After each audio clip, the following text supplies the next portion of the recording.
A paz do Senhor, sejam bem-vindos a mais uma leitura da Bíblia. E hoje vamos ler no livro de Marcos, capítulo 3 e 4. Dois capítulos, 3 e 4. Capítulo 3. Jesus e o homem da mão aleijada.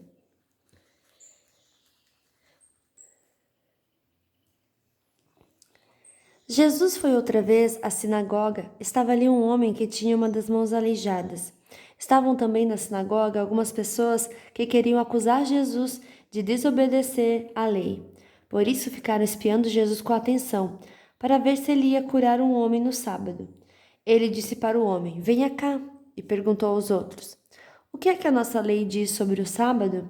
O que é permitido fazer nesse dia, o bem ou o mal? Salvar alguém da morte ou deixar morrer?" Ninguém respondeu nada.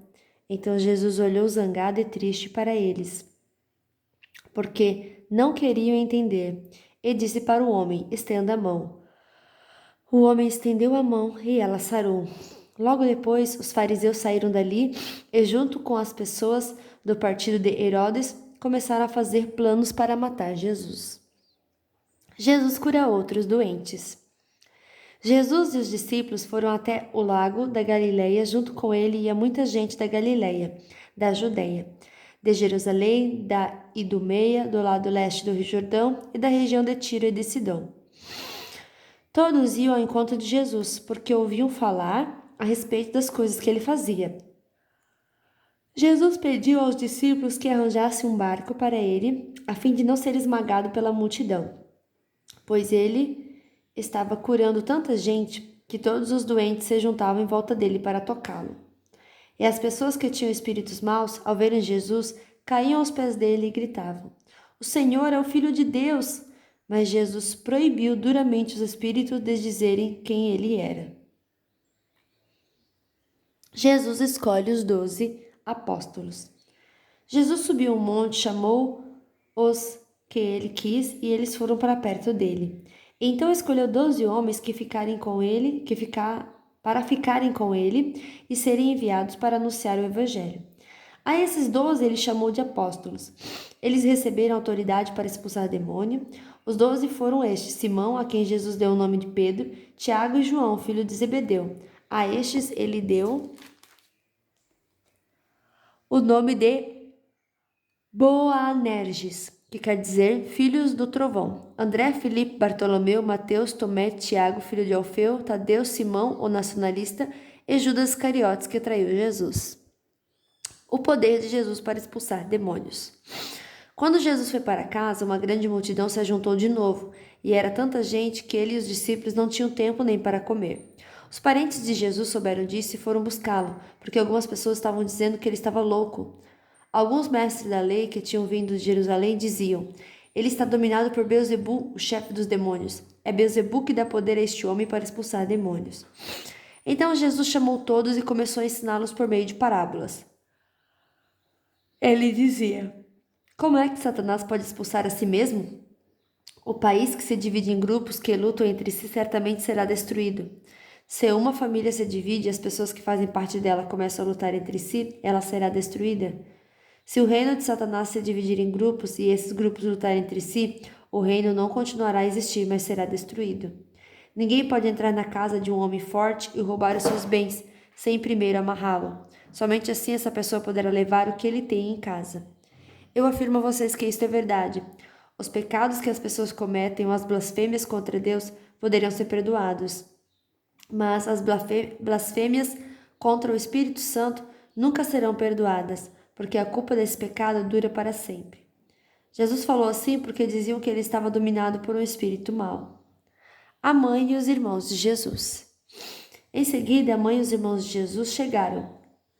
Eles ficaram do lado de fora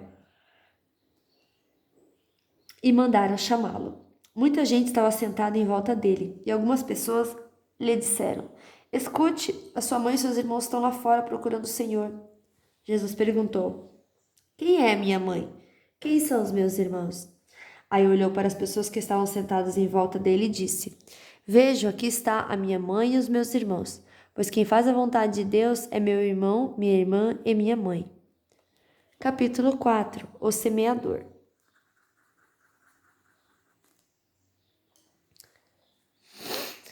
Jesus começou a ensinar outra vez na beira do lago da Galileia.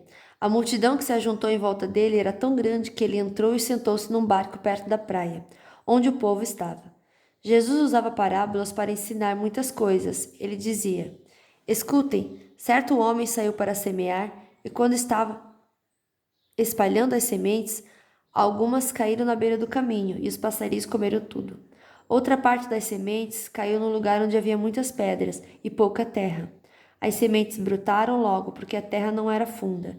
Mas quando o sol apareceu, queimou as plantas, e elas secaram, porque não tinham raízes. Outras sementes caíram no meio de espinhos que cresceram e sufocaram as plantas. Por isso, nada produziram. Mas as sementes que caíram em terra boa brotaram, cresceram e produziram na base de 30, 60 e até 100 grãos por um. E Jesus terminou dizendo: Se vocês têm ouvidos para ouvir, então ouçam. Porque Jesus usava parábolas. Quando a multidão foi embora, as pessoas que ficaram ali começaram junto com os 12 discípulos a fazer perguntas a Jesus sobre parábolas. Jesus disse a eles: A vocês Deus mostra o segredo do seu reino, mas para os que estão fora do reino tudo é ensinado por meio de parábolas, para que olhem e não enxerguem nada, e para que escutem e não entendam. Se não, eles voltariam para Deus e ele os perdoaria. Jesus explica a parábola do semeador. Então Jesus perguntou: Se vocês não entendem essa parábola, como vão entender as outras? E continuou: O semeador semeia a mensagem de Deus. Algumas pessoas que a ouvem são como as sementes que caíram na beira do caminho. Logo que ouvem, Satanás vem e tira a mensagem que foi semeada no coração delas. Outras pessoas são como as sementes que foram semeadas onde havia muitas pedras. Quando ouvem a mensagem, elas a aceitam logo com alegria. Mas depois de pouco tempo, essas pessoas abandonam a mensagem porque ela não criou raízes nelas. E quando por causa da mensagem chegam os sofrimentos e as perseguições, elas logo abandonam a sua fé. Ainda outras são parecidas com as sementes que foram semeadas no meio dos espinhos. Elas ouvem a mensagem, mas quando aparecem as preocupações deste mundo, a ilusão das riquezas e outras ambições, essas coisas sufocam a mensagem e ela não produz frutos.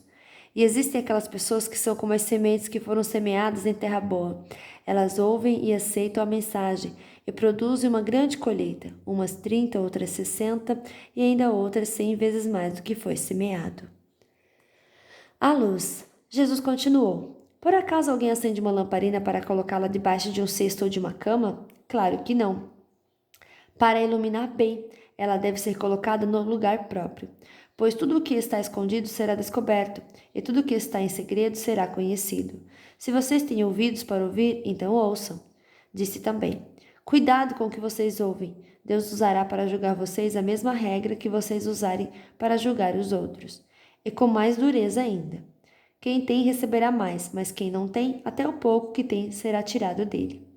A semente.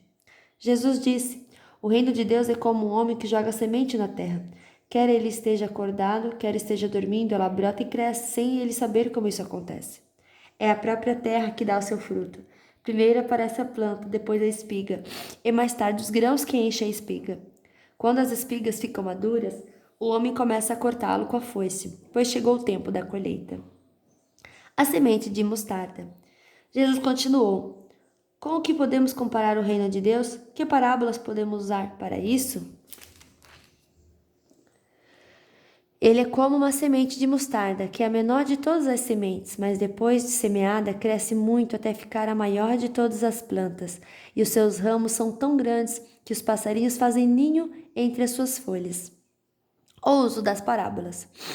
Assim, usando muitas parábolas como estas, Jesus falava ao povo de um modo que eles podiam entender, e só falava com eles usando parábolas, mas explicava tudo em particular aos discípulos. Jesus acalma uma tempestade. Naquele dia de tardinha, Jesus disse aos discípulos: Vamos para o outro lado do lago. Então eles deixaram o povo ali, subiram no barco em que Jesus estava e foram com ele. E outros barcos o acompanharam. De repente começou a soprar um vento muito forte e as ondas arrebentavam com tanta força em cima do barco que ele já estava ficando cheio de água. Jesus estava dormindo na parte de trás do barco, com a cabeça numa almofada. Então os discípulos o acordaram e disseram: Mestre, nós vamos morrer. O Senhor não se importa com isso? Então ele se levantou, falou duro com o vento e disse ao lago: Silêncio, fique quieto. O vento parou e tudo ficou calmo. Aí ele perguntou: Por que é que vocês são assim tão medrosos? Vocês ainda não têm fé? E os discípulos, cheios de medo, diziam uns aos outros: Que homem é este que manda até no vento e nas ondas? Fim da nossa leitura de hoje. Que Deus abençoe a sua vida poderosamente e até amanhã. Tchau!